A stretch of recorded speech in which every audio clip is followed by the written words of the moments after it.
नमस्कार, hornbill TV Bharat में आपके स्वागत है। रायबरेली से इस वक्त की बड़ी खबर। यूजीसी कानून को वापस लेने की मांग को लेकर जिले में विरोध प्रदर्शन तेज हो गया है। रायबरेली के लालगंज इलाके में आज सरकार के खिलाफ जोरदार प्रदर्शन देखने को मिला, जहां आम लोगों के साथ साथ भाजपा के कार्यकर्ताओं ने भी सड़कों पर उतारकर यूजीसी कानून का विरोध किया और प्रदर्शनकारियों ने इस कानून को काला कानून बताते हुए इसे तुरंत वापस लेने की मांग की और सरकार के खिलाफ जाम कर नारेबाजी की।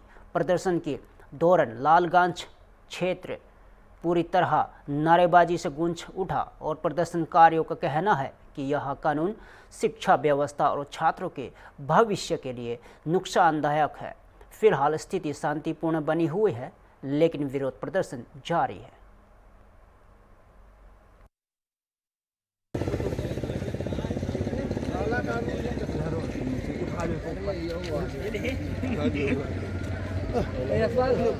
वापस लो यूजीसी, वापस लो। याचना नहीं अब, याचना नहीं, संघर्ष महा भीषण होगा, संघर्ष महा भीषण होगा।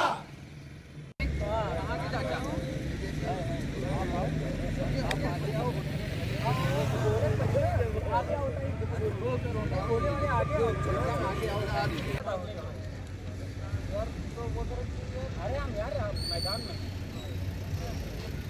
जब वार्ता से बाद में मतलब है तो अपने बाद लड़ाई से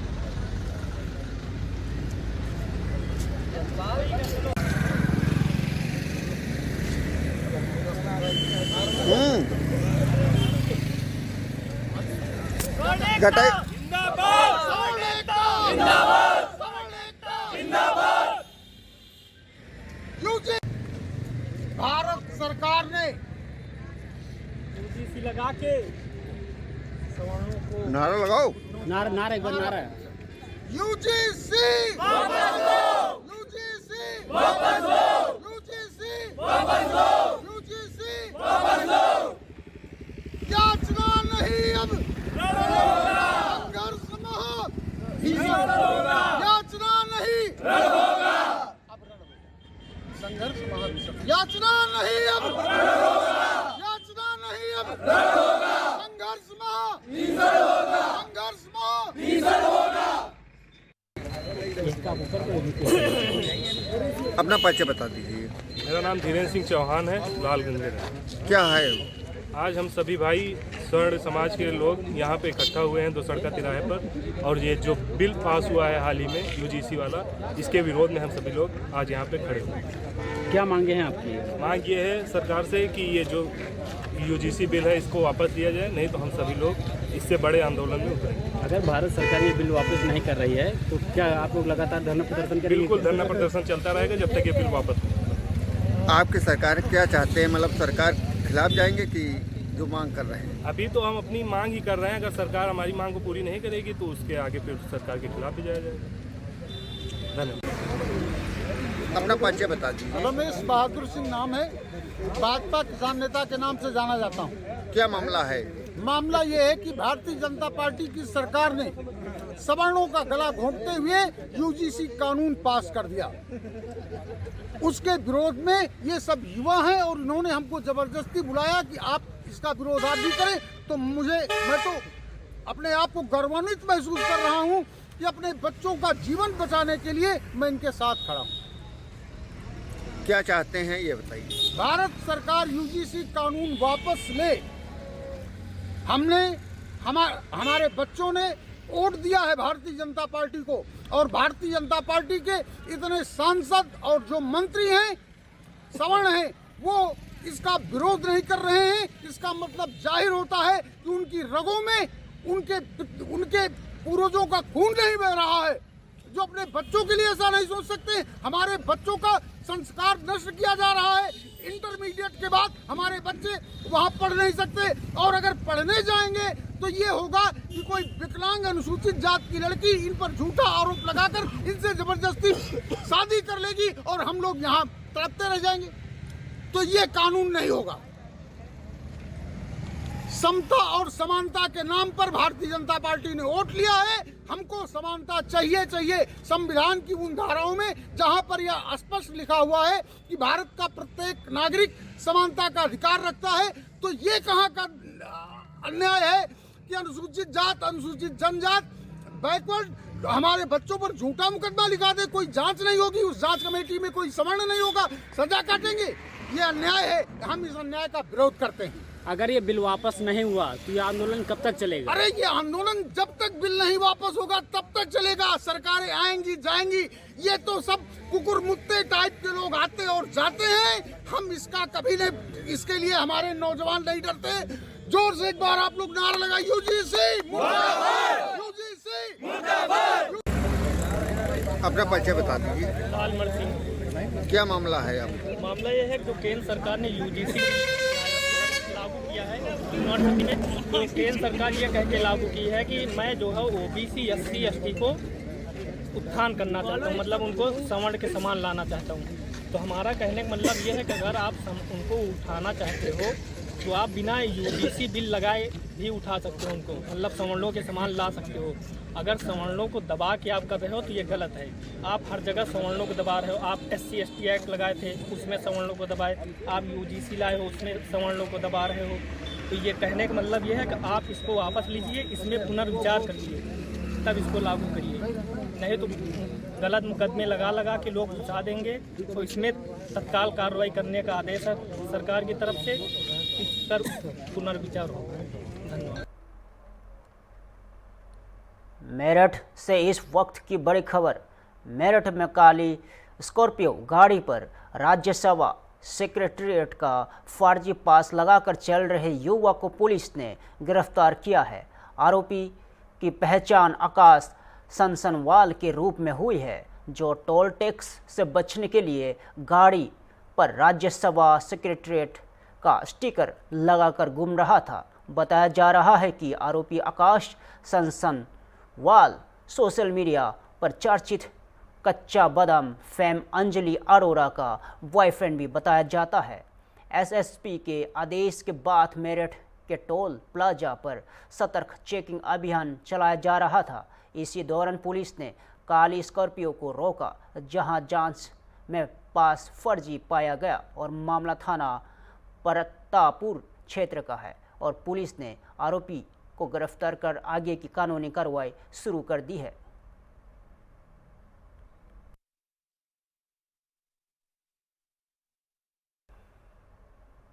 रायबरेली से इस वक्त की बड़ी खबर। यूजीसी मामले को लेकर विवाद लगातार गहराता जा रहा है। रायबरेली जिले की सलोन विधानसभा से भारतीय जनता पार्टी को बड़ा झटका लगा है। बसपा किसान मोर्चा के मंडल अध्यक्ष श्याम सुंदर त्रिपाठी ने अपने पद से इस्तीफा दे दिया है। उन्होंने यूजीसी कानून को लेकर नाराजगी जताते हुए कहा है कि यह कानून समाज के प्रति अत्यंत घातक और विभाजनकारी है और श्याम सुंदर त्रिपाठी ने अपना इस्तीफा सीधे प्रधानमंत्री नरेंद्र मोदी के नाम पत्र लिखकर सौंपा है। अपने पत्र में उन्होंने यूजीसी कानून को वापस लेने की मांग भी की है। इस इस्तीफे के बाद जिले की सियासत में हलचल तेज हो गई है और यूजीसी कानून को लेकर विरोध और तेज होने की संकेत मिल रहे हैं।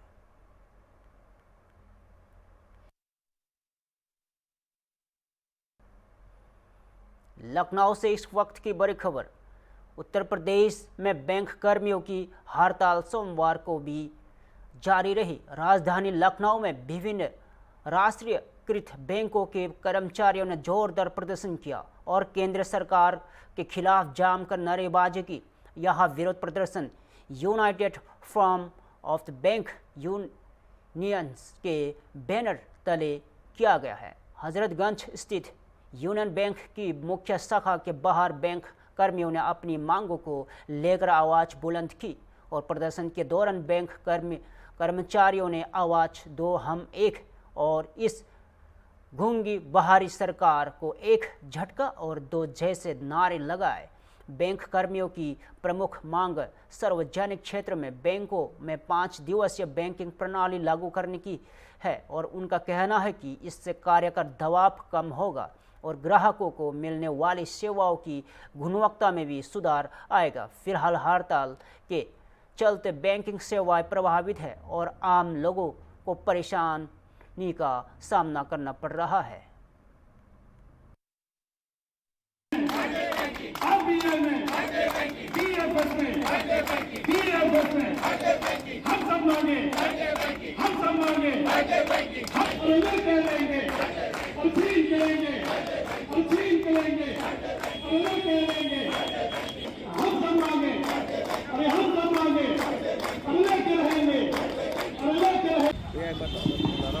साथियों बस एक चीज बोलनी है, अभी आए ताली बजा के बोलेंगे और अच्छा होगा। जितने लोग बोलेंगे ताली बजा के चला लेके रहेंगे, लेके रहेंगे, लेके रहेंगे। देनी होगी, देनी होगी। LIC में, LIC में, नाबार्ड में, नाबार्ड नहीं है, खैरात नहीं है, अनभीक नहीं है, अनभीक नहीं है, अनभीक नहीं है। लेके रहेंगे, लेके रहेंगे। आवाज दो, आवाज दो। खुर्जा से इस वक्त की बड़ी खबर है। खुर्जा कोतवाली पुलिस और सतिर गोकासो के बीच वाहन चेकिंग के दौरान मुठभेड़ हो गई है। यह मुठभेड़ खुर्जा नगर कोतवाली क्षेत्र के झमका फ्लाईओवर के पास आम के बाग में हुई है। वाहन चेकिंग के दौरान सतिर गोकासो ने पुलिस टीम पर फायरिंग कर दी और पुलिस के जवाबी कार्रवाई में एक बदमाश पुलिस की गोली लगने से घायल हो गया है, जबकि उसके एक साथी को मौके पर से गिरफ्तार कर लिया गया। पुलिस के मुताबिक गिरफ्तार और घायल बदमाशों ने बीती 24 तारीख को गोकसी की वारदात को अंजाम दिया था। मुठभेड़ में घायल हुए सतिर गोकस को इलाज के लिए CHC खुर्जा में भर्ती कराया गया है और घायल बदमाशों की पहचान नदीम और उजेफा के रूप में हुई है और पुलिस ने आरोपियों के पास से एक बाइक, पशु काटने के औजार, एक 315 बोर का तमंचा और एक जिंदा खोखा कारतूस बरामद किया गया और मामले को लेकर पुलिस अधिकारियों का कहना है कि आगे की कानून कार्रवाई जारी है।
चल रहे हैं।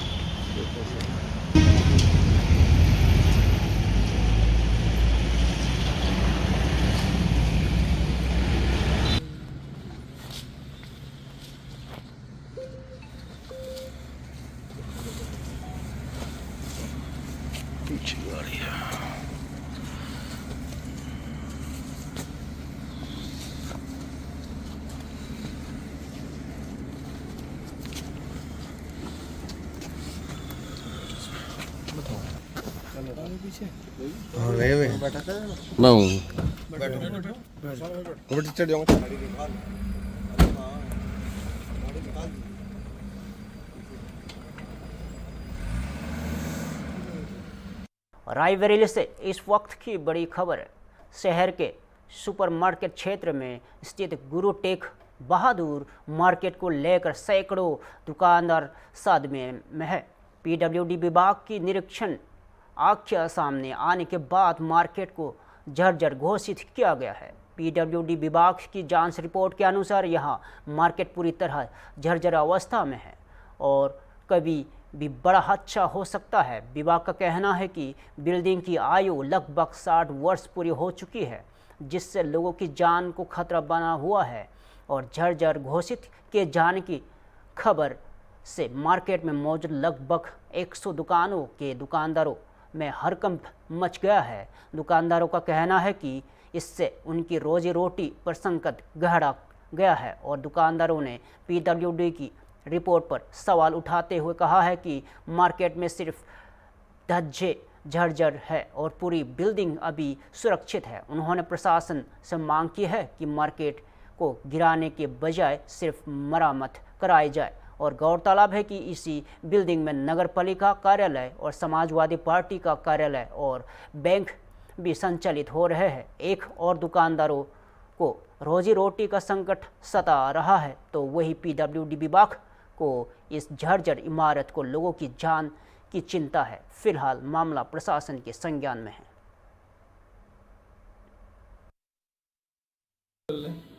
हाँ तो देखिए जो एमआरआई से स्टार्ट करते हैं। एमआरआई का जो मशीन रूम होता है जहाँ पे पेशेंट लेटता है, मशीन उसको कहते हैं गैंट्री रूम होना चाहिए।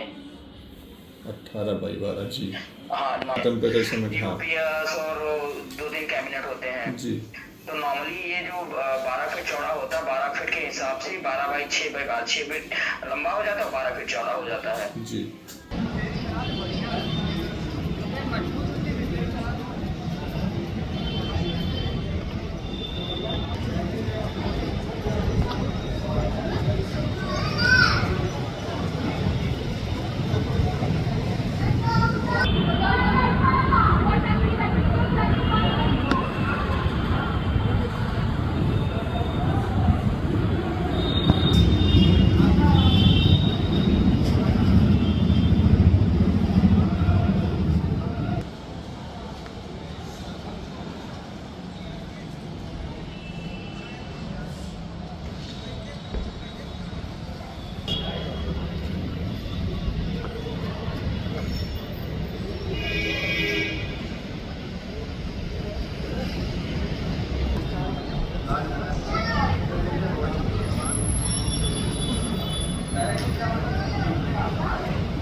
हिमाचल प्रदेश से इस वक्त की बड़ी खबर। राज्य में भारी बर्फबारी और बारिश के चलते जनजीवन पूरी तरह से अस्त व्यस्त हो गया है।